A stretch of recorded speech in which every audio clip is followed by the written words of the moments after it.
Morning, everyone. My name's Jackie Dakanai, and I have over 20 years of experience in customer service, specifically in the luxury hospitality industry. I imagine I'm probably the only one representing the hospitality industry today, which makes me really excited to be the unicorn in the room. Why do you have that hypothesis? Hospitality doesn't need AI? Well, I say it because I'm waiting for someone to raise their hand to see Anyone in me. hospitality? Vamsi. No, I know you. You're not in hospitality. You're right. See? Wow. Exactly. I want to know why. Theory confirmed. Thank you. All right. So, yeah, go ahead. sorry, just wanted to say I'm from the Bay Area, and this might also be controversial, but I believe it's also where tech was invented. We are in an age where algorithms can and maybe already do know our customers better than us. And so probably trust is the key battleground. And there are three things, as I was thinking about this morning, that really are going to be crucial for brands on this trust battleground. One is personalization. We've been talking, marketing has been, the holy grail of personalization has been around for many decades ago. Personalization without being too creepy, I would say. That's the kind of one thing we have to solve. And the second one is how do we, as we rely increasingly on algorithms, how do we keep the human connection, right? And then the third one, where there's certainly been a lot of work for different brands on is measurement, and how do we get better maybe at measuring the impact and measuring the loyalty. So I sort of maybe put those three legs of this trust tool out there and open up with the first question.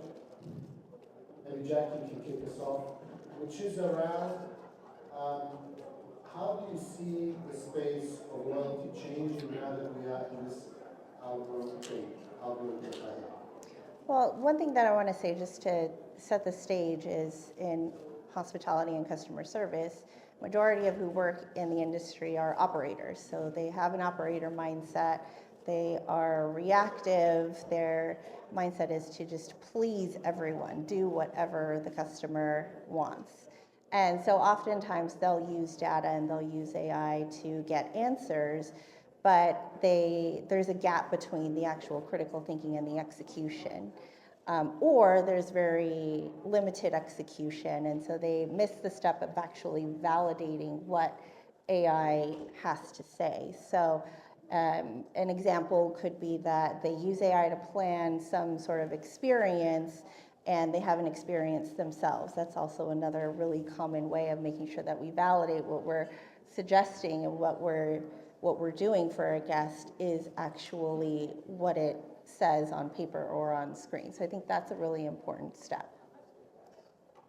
I just wanted to, as you were talking, I just wanted to also point out, it made me think about the gift of time. So essentially what I'm hearing and what it sounds like and what I experience is, one, making sure that we understand the purpose or identifying the purpose of AI, and in a lot of operations, which majority of companies are, AI gives you the gift of time to be able to create more purposeful connections with other human beings and make an emotional connection and build relationships, which lead to loyalty.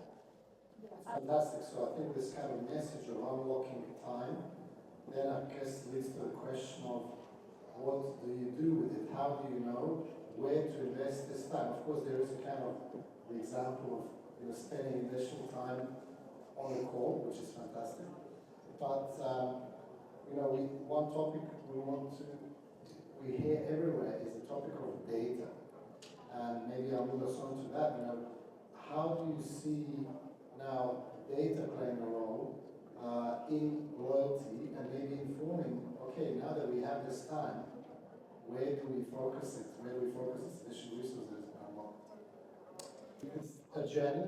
We shouldn't expect out of the box, switch on 1,000 agents delivering perfect customer service. They need to be trained. Where is the human in all of this?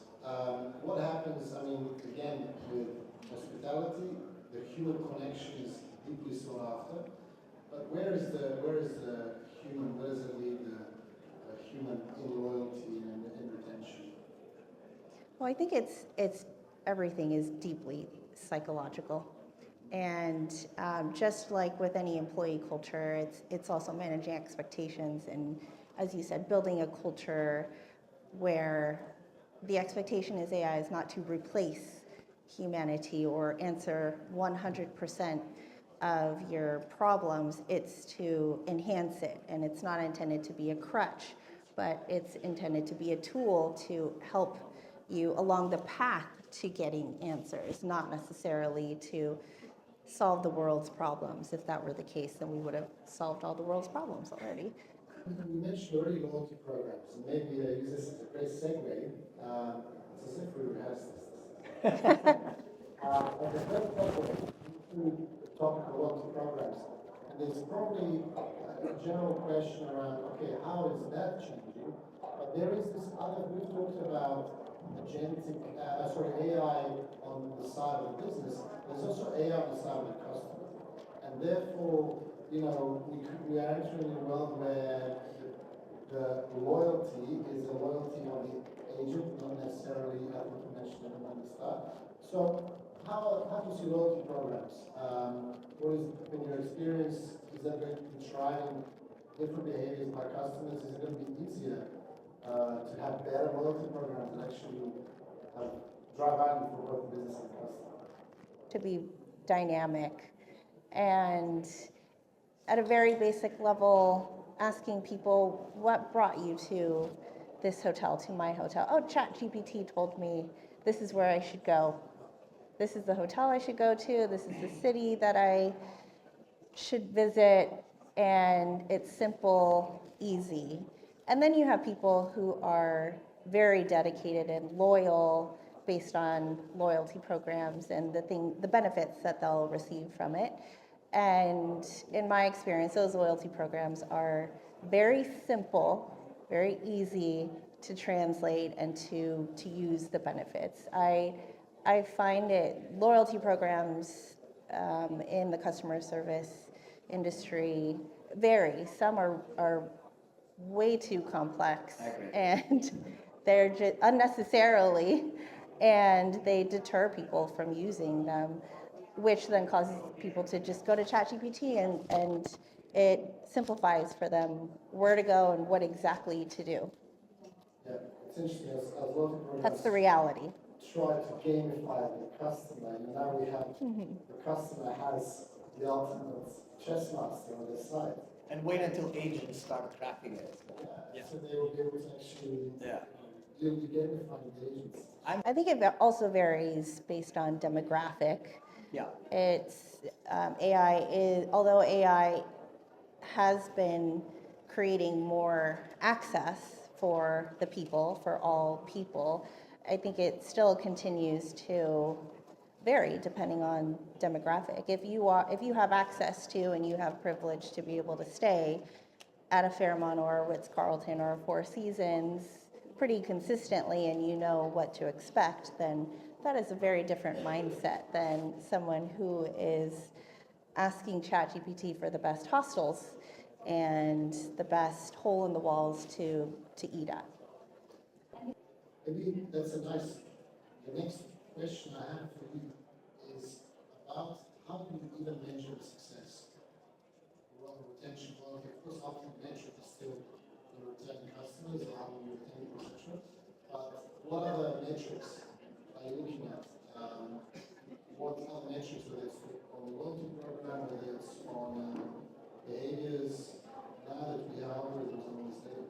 Build on that, I think it's important to just remember to stay grounded in values and using yourself first and foremost to identify what are your own personal values, and then take it a step further and think about, well, what is my fear with those values? So thinking about how can you preserve those values with every single purpose and step that you take when it comes to AI, with whatever your role is in that process, so that you don't lose the purpose of what you're creating even if it's not something, even if emotional connection or human contact is not your initial purpose in that process, but remembering what are my own values and how would I feel if those values were taken away by AI or by a robot. Time has come to an end. So thank you all. It's been really fascinating, I think, to hear different perspectives. We really, I think, covered this from very different angles. So that's great. And maybe the kind of common theme that I would say is what I took away is look, the fundamentals of retention and loyalty have not changed. AI is not going to fix a bad strategy when it comes to retention and loyalty. So first, get that right. Once you have that right, then use it in a way that allows you to scale meaning and connection. So you mustn't lose that because no matter what your business model is, I think it's that connection with our customers that will somehow, no matter how this plays out, and it will evolve, will be the most important. So with that message, thank you very much. Thank you.